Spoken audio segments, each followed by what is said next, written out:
Les équipes sont toujours de plus en plus réduites, là. Travail à distance. Oui.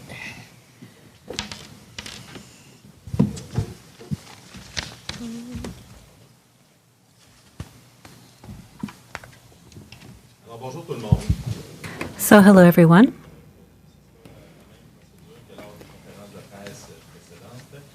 We'll do the same thing as in the previous press conferences. The information will be given by Dr. Mylène Drouin from the Public Health of Montreal, first in French, then in English. Then Ms. Julie Grenier, representing the CIUS of the City of Montreal. And then the Mayor of Montreal, Ms. Valérie Plante, who will be speaking in French and English. I would ask anybody listening to us over the phone to please put their phones on mute to avoid any sound feedback. For anybody who wishes to follow this press conference on the web, go on the Santé Montréal Facebook page. Dr. Mylène Drouin. Bonjour à tous. So hello everyone and welcome to the Regional Public Health. Today our message is going to have a lot to do with homelessness and support to the community. I'd like to give you some information just to start with. So you heard through the Premier that we have 31 official cases in Montreal. However, we have a lot of new cases coming in today. And taking into account the situation, we will have an update as of this afternoon, a more official one, to give you the real count. We still have 2 patients in intensive care. Today, still, most of our patients are just coming back from travel. We have a few family clusters, a few schools concerned, and student residences. One, also cases of gatherings such as marriages, and 1 case in a CHSLD. In the course of the next few days, we will increase the screening volume in Montreal by quite a bit. Already at the COVID clinic, we have doubled since yesterday the number of screening tests, going from 576 to 920. And you will see a very quick progression in the next few days, which will be announced to you. We will also be progressively opening up screening to different groups to really be able to capture cases in the community, so of being able to really slow down this propagation. I would like to reiterate the message that I gave yesterday concerning religious groups of any denomination. It is important to stop gathering. We have had many discussions with different religious leaders of different communities. It is more than necessary, and experience has shown very clearly that in many countries in the world, it is religious groups who were important outbreaks. We have to stop that immediately. For the community area, first of all, I want to say that it's really essential services for the most vulnerable populations. So proximity services to go towards those people. Of course, we are going to maintain their funding during this very difficult period, although we know that the services are clearly going to decrease, and we would like to bring them to concert themselves, group themselves to see how in a neighborhood, starting with the essential needs, how they might maintain an offering of services, a basic one, knowing very well that we won't be able to get every single point of service in communities, but how they can collectively get together to think about a minimal offering for those vulnerable populations. Our public health teams are going to deploy themselves to go meet you in order to identify your needs, but particularly give you the correct guidelines to make sure that you can protect your employees. Thank you. Hi, everyone. Today in Montreal, as you've seen, as was told by the Prime Minister, we have 31 confirmed cases in Montreal. But since the announcement, we add new cases that are coming in.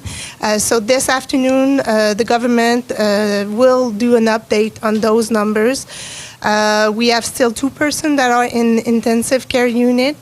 Most of our cases are still travelers. We have family groups that are affected by the situation, schools, student housing, one CHSLD, and we had cases in a big event that was a wedding. Over the next few days, we will increase considerably the numbers or the volumes of screening tests in Montreal. Since yesterday, we doubled the number of tests, passing from 570 tests to 920 tests. I gave the message yesterday, but I want to give it today also. The message to the religious group and places of worship. It is very important that you stop right now your gatherings. We've talked to many leaders of your community to help us bring the message to you. And we know, and the experience that we've seen in other countries, religious groups are vectors of transmission, are important vectors of transmission. Please follow the order. Concerning community groups, of course, we know that those groups give essential services to the most vulnerable population in the community. I want to reassure them that the funding will be maintained. In the context of the pandemic, I'm asking these organizations to join together to see how they can keep a minimal base offer of services to the most vulnerable population, because we know we cannot be everywhere. We cannot open all point of services right now, such as senior, food banks, Meals on Wheels. To address your concerns, I will put some teams in place from the Public Health Department to go and meet you to better understand your needs, and to provide you guidelines to make sure that the personnel of your organization are well protected during this pandemic. Thank you. So, hello, good afternoon. What we are announcing today, concretely, in the present situation, the health network, of course, has to work together with all the other networks who are helping out anybody who are homeless. So, as of next week, there will be an adaptation to be able to accompany those people. So, an adaptation of the service offering. What does that mean? The unit at Royal Victoria, where people go when there's not enough people, will see themselves transformed in an isolation unit for people who are homeless. And we are still in a situation where our winter measures are in course. The winter is not over, and we cannot allow ourselves to leave more people outside, of course, in the present situation. People who go to those places will be displaced. There will be a new shelter to be able to welcome them without breaking in the service. So, as Dr. Drouin was mentioning, we also have to adapt the entire offering of services of these organizations and support them. We wish that anybody who offers services to people who are homeless remain open. We are conscious of the fact that the situation is more difficult right now, so we're working hand in hand with the community network, with the City of Montreal, in order to allow them, first of all, to adapt their services, to follow the guidelines for public health, and if needed, to find solutions, to have activities together, find new places, to be able to really ensure the continuity of services for people who are homeless. So, a few words in English. The course of action for the homeless population. Starting point, in the next few days, we will relocate the overflow shelter, actually located at the shelter at the Royal Victoria. This move is to let the place at the Royal Victoria to make a specific healthcare point of service for the homeless population. The community network is a very important element in support of homeless people throughout this crisis period. The Health and Social Services Network and the City of Montreal are here to support them. Current winter measures are maintained and adapted to the situation. The homeless people which actually go to the Royal Victoria will be relocated without any interruption in the new shelter within the same days that we will open the new services at the Royal Victoria.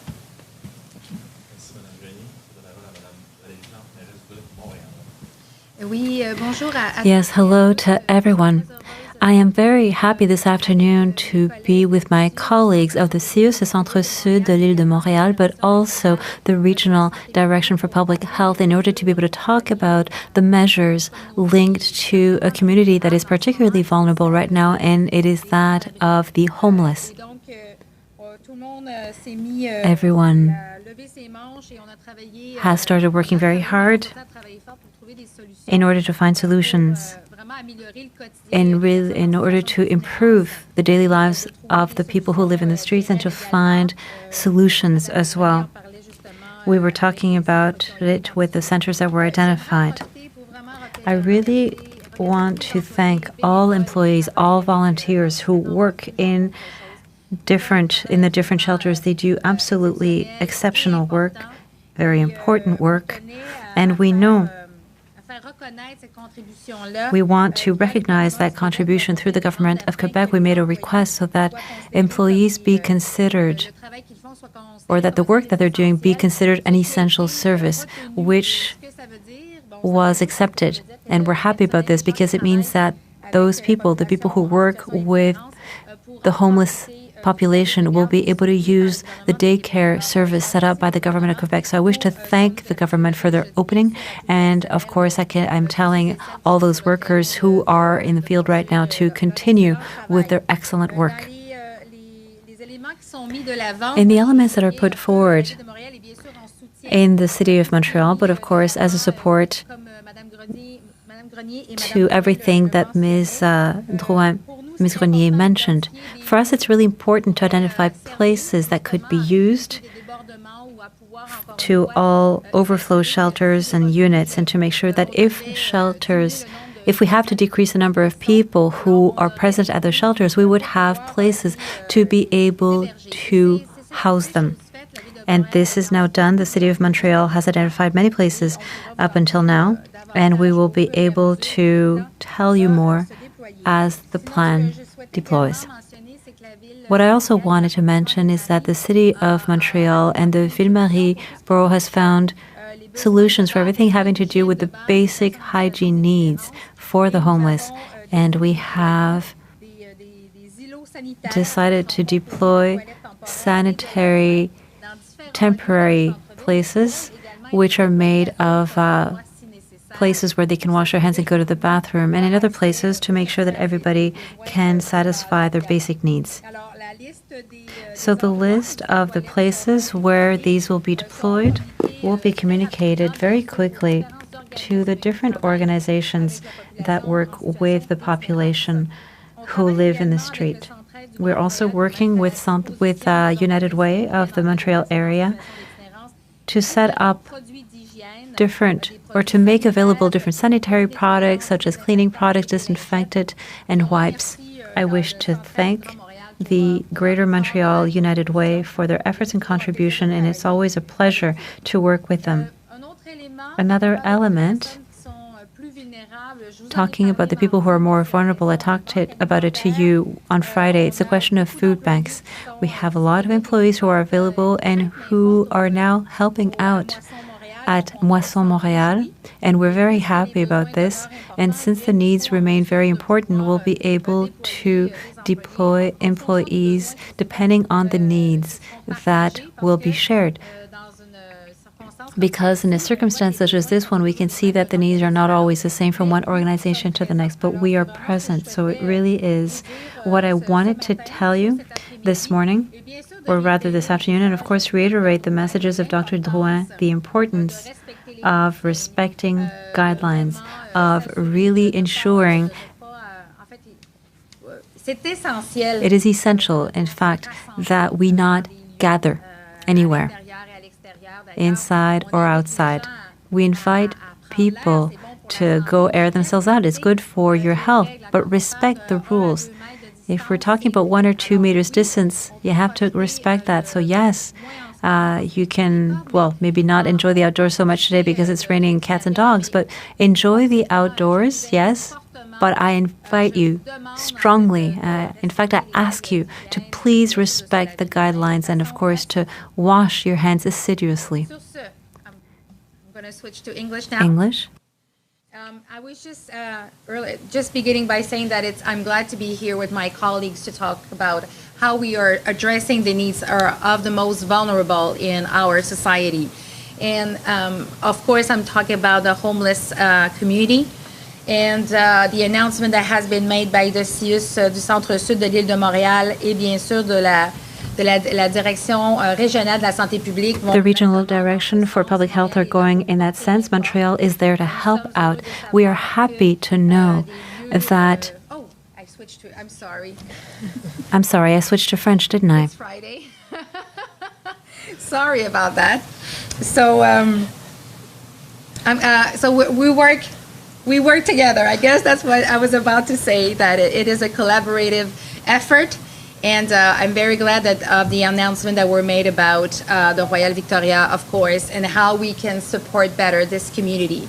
Montreal is there to support as well in terms of other physical space, if there's a need on that front. And what we have decided to do today is also to make available some temporary toilets where, well, they will be also equipped with running water.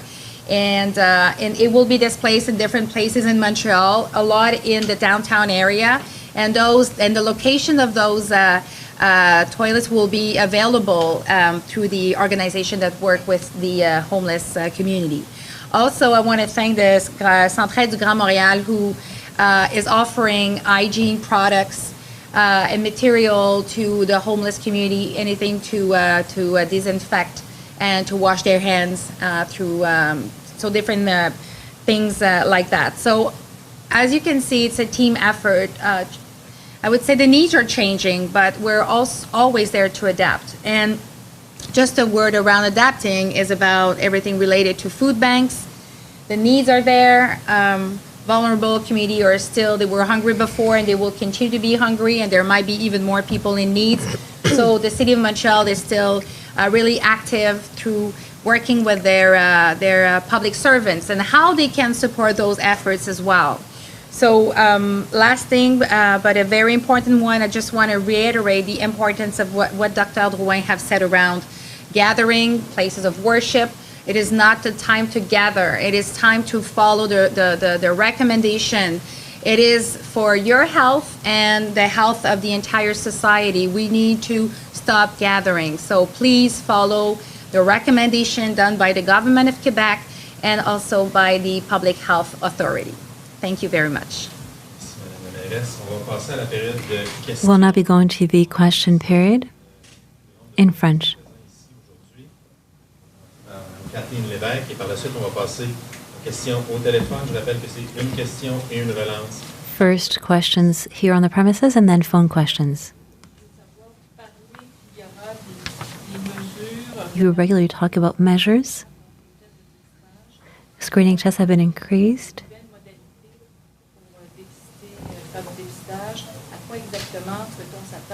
We've heard about new modalities. What is it that we can expect? Inaudible. The objective is going to be thousands of tests per day, up to 5,000 tests even per day, and there should be an announcement. We really want to deploy that ideally over the weekend. But I think that it will be announced to you because there's a lot of logistics having to do, when you get to such large volumes. So we really are working out the last details in order to be able to broaden that screening and to be able to get, the clusters, the cases that we're having a hard time detecting right now. And concretely, the tests, what could they be like? It's part of the options that we're looking at, but not all Montrealers have a car. So we want to have a vast service offering. But, there's Saint-Justine has started certain emergency wards, there are clinics, and there will be the west and east that will start as well.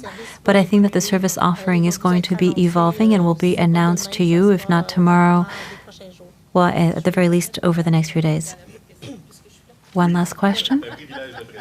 Since I'm here, Madame Plante, as far as the homeless are concerned, there's the Royal Vic, as Dr. Drouin mentioned, will be available How many homeless people need to be housed at the Royal Vic? I'm going to let Ms. Grenier answer, since it was set up in part by the CIUS. Right now, there's about 170 people who are spending the night at the Royal Vic. These are people, homeless people who choose this place as an overflow shelter. It's, a winter measure.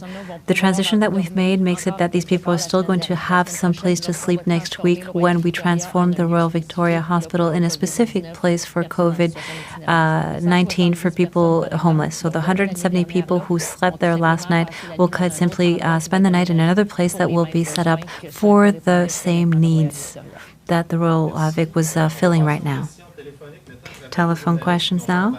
I would like to remind all journalists to put their phones on mute except the person answering or asking the question.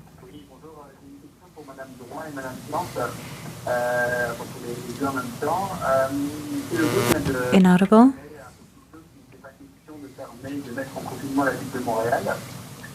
Est-ce que Mme Drouin et Mme Plante, vous avez été rassurés en quelque sorte par la réaction des Montréalais après les demandes d'isolement? Et j'aimerais dire, contrairement à ce qu'on a vu à travers le monde, en Floride, à Los Angeles ou encore à Paris, où d'autres mesures drastiques ont été nécessaires parce que les gens n'écoutaient pas nécessairement ces demandes. Est-ce que vous avez été rassurés? Right now, with the epidemiological situation that will be evolving in the next few days, clearly we'll have a seat. It's not a decision that is taken locally. This is a decision that has to be coordinated and well thought on the additional measures that will have to be taken for regions such as Montreal, but that could also be for the greater Montreal area. We have to take the time to look at the epidemiological situation, to look at the application of the measures that have been set up, and with those elements we may be able to look at specific measures for a region such as ours, or perhaps other measures that will be applied to Quebec. But it is clearly a measure that we cannot take just as a city. We have to coordinate ourselves because it would have important repercussions, and the application of these extra measures sometimes requires that other ministries join themselves to us to make sure that they are applied. On my end, when we made the decision Thursday last to close down facilities in the city of Montreal, like arenas, cultural centers, pools, the idea was to send a very strong message that the recommendations had to be taken seriously. And up until now, I tell you that I am satisfied with the collaboration of Montrealers. Now we see that there are still people who are resisting, who perhaps don't feel that this concerns them, and that is why we are sending messages repeatedly. But for everything else, of course, I'm working very closely with the regional health authorities. We're going step by step. But I consider that Montrealers are very disciplined, generally speaking, although we're not letting down our guards.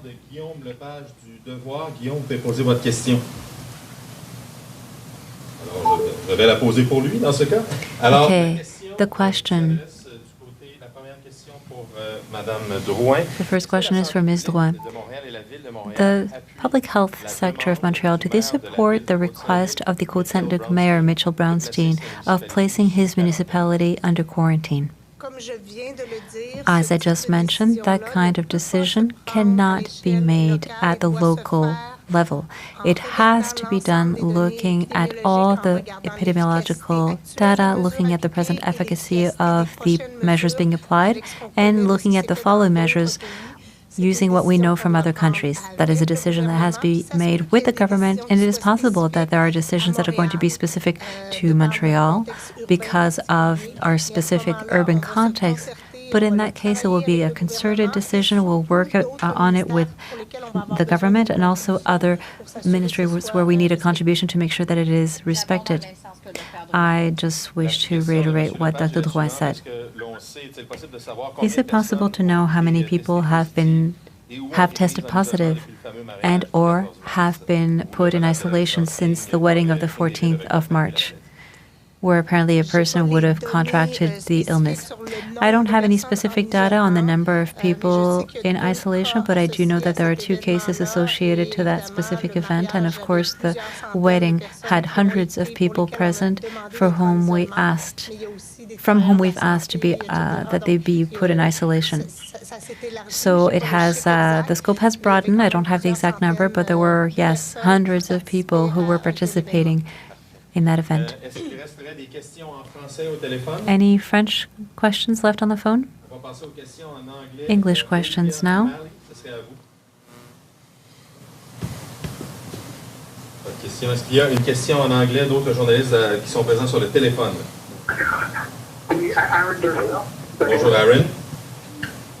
Yes, Dr. Drouin, given the rapidly evolving nature of this virus, what can you say in terms of Montreal community transmission? We still do not have it, or are we now on the verge of having community transmission? I think we expected an increase in the number of cases in the next days, and that is what we're seeing. And of course, we're seeing cases that are not linked to travelers and transmissions that are secondary transmission. But at this time, we cannot say that we have a sustained community transmission, but we're expecting it. Aaron, as-tu une autre question? Second question for Dr. Drouin still. You've asked of you already in French, why are you not necessarily in favor of a quarantine for Côte Saint-Luc at this point in time? Because it is a provincial responsibility. I don't say that we're not going to put new measures for Montreal and that we should not, but I think at this time we cannot take those decisions without having a public health analysis, the data and the efficiency of the measures that we have put in place. I think when we take those kind of decisions, we have to be with the government and with other ministry to make sure that when it's going to be applied, we think about all the collateral effects of those measures. Est-ce qu'il reste d'autres questions en anglais sur la ligne téléphonique? Are there any questions left in English on the phone?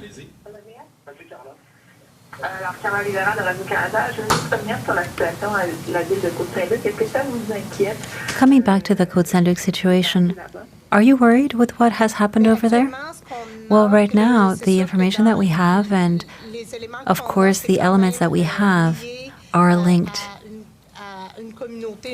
to a community, a family, so we still have the capacity to contain things. Of course, what I've heard is that the application of the gathering measures of not getting together, of limiting contacts and doing more social distancing, what I've heard is that perhaps it was not well applied. That is what we're told, and that is why at this stage I believe that we have to remind everyone of the importance that places of worship be closed, that there is social distancing.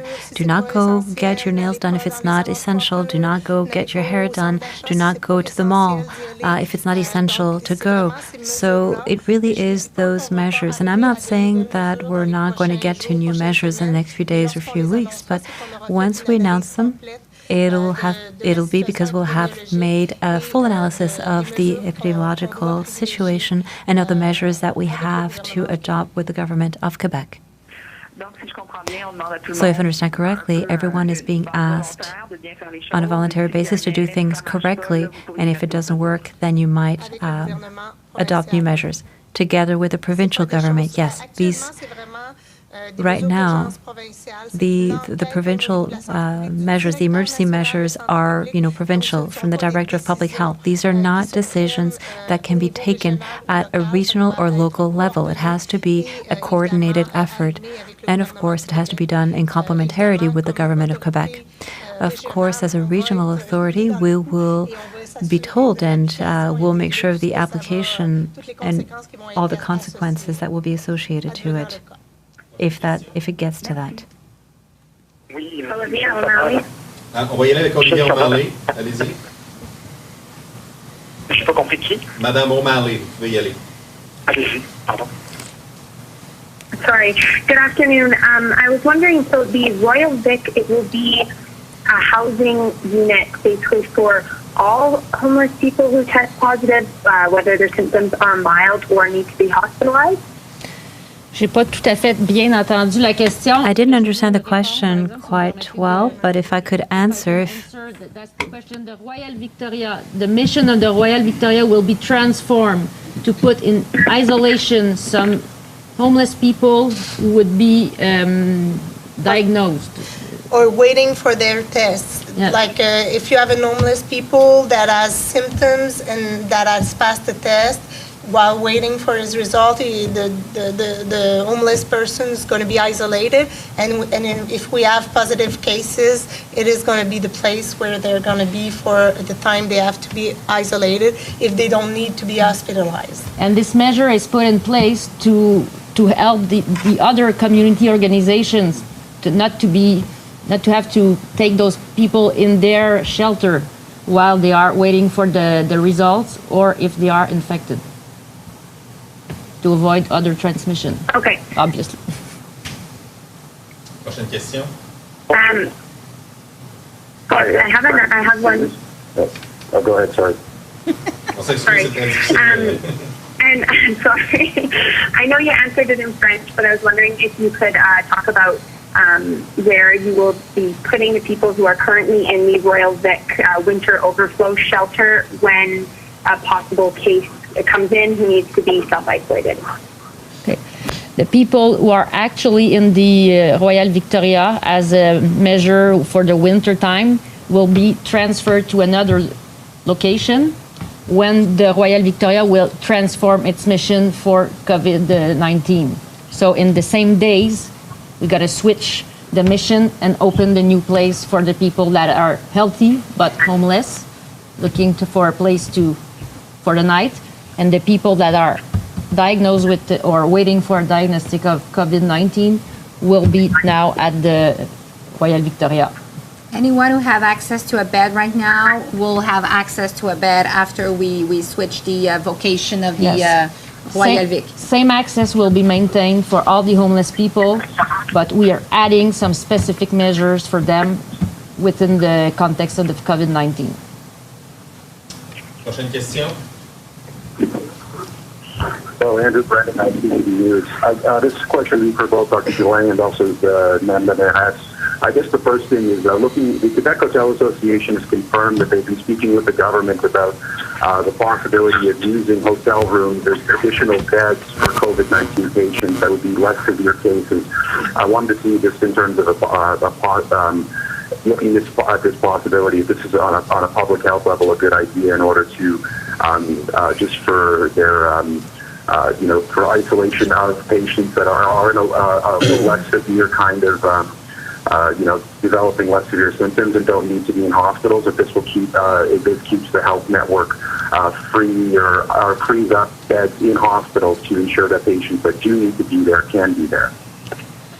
It is a possibility. The Canadian Public Health Agency and all the quarantine agents, they have already some spaces in some hotels to isolate some patients. So this is something that is currently going on, and we're looking at different possibilities while isolating some person that cannot be at home, or we do not want them necessarily in hospital. Specific cases, we could use hotels, but of course we have to negotiate and see what are the measures that we put in place to make sure that we assure protections of people who work there or who use the services of those hotels.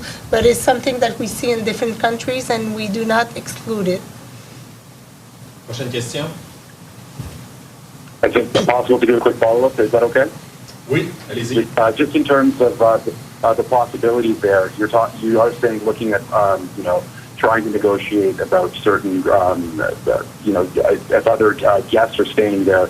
Is there any question about things wouldn't be a question of maybe some floors or some hotels being devoted? Would that be how things are being looked at, or would it be a question of ensuring that common spaces, elevators, and things like that are being properly sanitized so that they can be used by the general population or whoever is there to be using these hotels? At this time, we're more. It is a little bit early to tell what we're going to be doing, but we're looking at all those questions. If it's one hotel, if it's a floor, if it's with mixed population. But at this time, we're quite early in the process to announce anything. On prendrait une dernière question au téléphone. I have a question. Pardon, allez-y. À qui la parole? C'est Michel Sabat de la presse canadienne. Je peux poser deux petites questions. D'abord, il y a été question... There was a question twice during the press conference in your message to religious groups. Could you describe to us why the message, the indications that the message is not being heard? Well, there are many people, even public services, who have indicated to us that still, and it's many religious groups, I'm not talking about only one, but they are still gathering in certain communities. It comes from population or public services. So, of course, for us at this moment, before getting to coercive measures, we really are asking religious leaders to insist that these measures, these gatherings stop immediately, since we know that really religious groups have been very important vectors of transmission of the virus in other countries, and we really wish to avoid that as much as possible. And if you allow me, for the past few days already, the City of Montreal has been communicating with different communities. I do wish to remind you that the churches are closed. We talked about the Council of Imams of Quebec. The Hasidic Jew community decided to close down the synagogues. So there's good cooperation, good collaboration, but we still see exceptions and people who are recalcitrant who still decide to have gatherings, regardless of the faith here. So it really is very important. That is why we are repeating that message, because everybody has to feel concerned. And of course, we are going with dialogue to talk about the spiritual leaders of the different communities to, on the one hand, prevent gatherings, but also to send the message to their communities, the importance of following those rules for reasons of public health. So that is education, and we're going to continue doing that. How exactly do you plan on isolating the homeless at the Royal Vic? Are they each going to have a room? How's that going to happen? And up to how many people can you house? I don't know what the maximum capacity is. Well, the situation, such as it is right now, is going to evolve. And of course, first and foremost, they are going to open with 50 spots, but that will continue evolving. They have the ability to get 100 and 150. They'll do whatever is necessary in order to be able to have the people that they will have. Of course, that will be done in a context that will respect all the measures that have to be taken in the situation of people who are infected. So, of course, yes, individual rooms, and depending on all the recommendations of public health that are associated to the setup of isolation for anybody affected. So it's a specific place for these people because, of course, we cannot put them in isolation at home. They are homeless. One last question. I'll start with the mayor and Dr. Roy. Cour Saint-Luc, specifically, I know it was asked in French, but the mayor there did express concern that maybe his city is becoming a bit of an epicenter for this virus because of the concentration of seniors, the number of snowbirds, and the concentration of places of worship. What level of concern do you have when it comes to what he said, that it could become a bit of an epicenter for this virus? I do understand the concern that he has, because he has a concentration of group at risk and communities, some cases in community where there was gatherings. At this time, what I said, and I know that we're going to take some measures in a couple of days to look at the epidemiological situation for the entire island of Montreal and to see if there's some sectors or some measures that we have to take.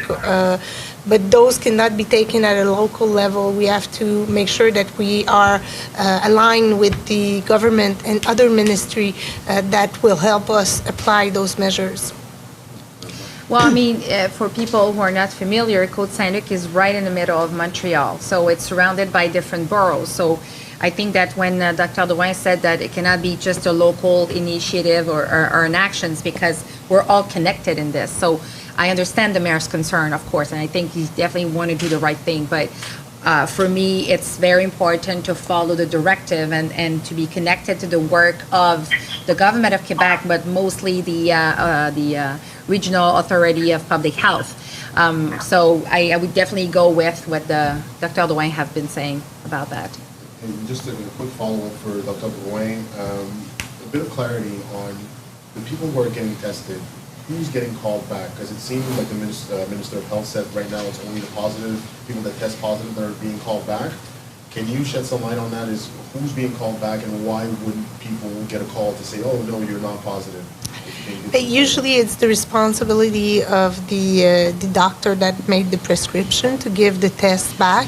I will verify why the tests are not given back, the negative test, but usually we have the result in 24 to maximum 48 hours after the test has been done.